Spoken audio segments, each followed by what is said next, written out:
In 2003, it became clear that official processes were not going to stop the expressway.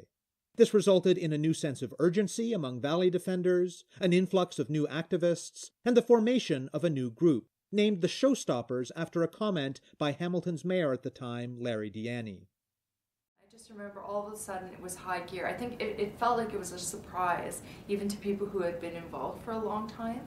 And I think it was genuinely a surprise because there were still permits that were awaiting to happen. So I think there was a sense of a timeline, and that timeline wasn't being respected, and things were kind of going ahead.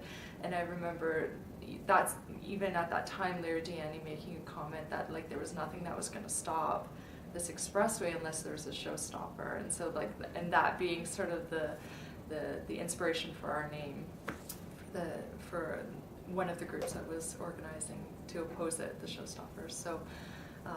So yeah, I think I remember that being like, okay, let's get into higher gear. What do we do next? And that also signaled a change in a change in leadership, a change in participation. It suddenly broadened who was involved, and all of a sudden there was a whole bunch of new voices that became a part of the picture. And that's actually where my role started to become more formed, because I think I discovered that process was kind of my forte and was also my interest, that I was really interested from kind of an analytical, experimental notion that like, oh, okay, here we have a lot of voices, how can we bring them together, and how can we make decisions equitably, and how can we integrate the knowledge of the people that have been a part of the struggle for 50 plus years with a lot of new voices, sometimes younger voices, sometimes voices that normally have been more marginalized from this kind of struggle,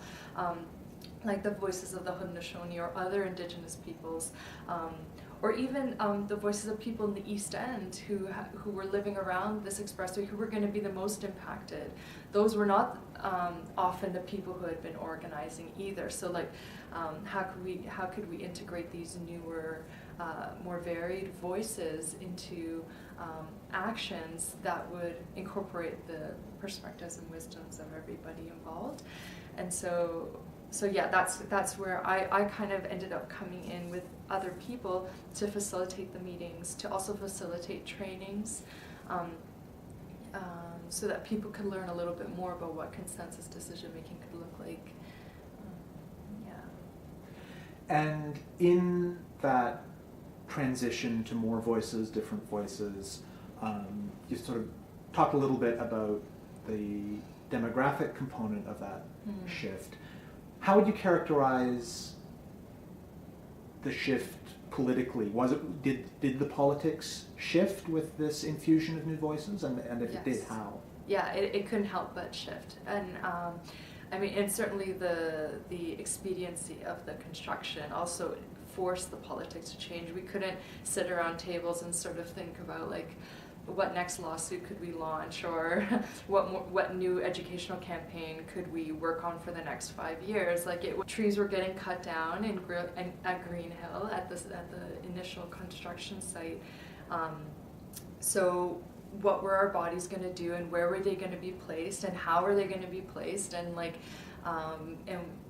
and how were we literally going to stop those machines from moving on those trees? So the nature of the situation changed the politics, but then also the wider range of voices. So all of a sudden we have a lot of young people coming in who had experience with protests now because of the anti-globalization movement that they've been a part of, or also a lot of vegans and animal rights activists were part of that, and they'd had experience with direct action, so they were bringing in like a perspective on what was possible that hadn't been present before as well.